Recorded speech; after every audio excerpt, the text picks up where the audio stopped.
بسم اللہ الرحمن الرحیم۔ السلام علیکم۔ انڈے کو ابالنے سے پہلے اگر پانی میں تھوڑا سا نمک ملا لیں تو انڈے کا چھلکا پھٹتا نہیں۔ کھانے سے پہلے ہمیشہ تھوڑا سا نمک چکھنے کی عادت ڈالیں، اس سے انسان بہت سے امراض سے محفوظ رہتا ہے۔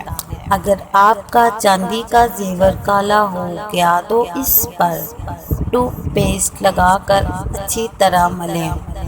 گھر میں بچی ہوئی کافی کو ضائع کرنے کے بجائے لان میں پودوں میں ڈال دیں، یہ بہت اچھے کھاد کا کام کرتی ہے۔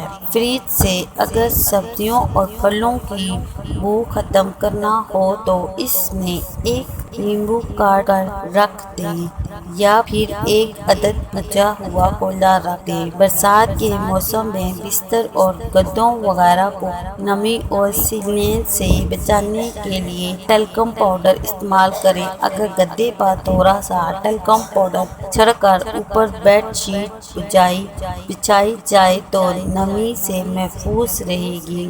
اگر مچھلی طویل عرصے تک فریج میں رکھنی ہو تو اسے الومینیم فوائل میں لپیٹ کر رکھیں، اس طرح یہ بہت عرصے تک بالکل تازہ محسوس ہوگی۔ بار بار پیشاب کی حاجت محسوس ہو رہی ہو تو ایک چٹان بھنے ہوئے چنے کھا کر اوپر سے تھوڑا گڑ کھا لیں۔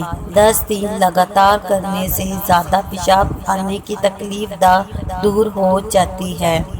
بوڑھے افراد کو نسخہ زیادہ دن تک استعمال کرنا چاہیے۔ نہایت معجب اور آزمودہ نسخہ ہے۔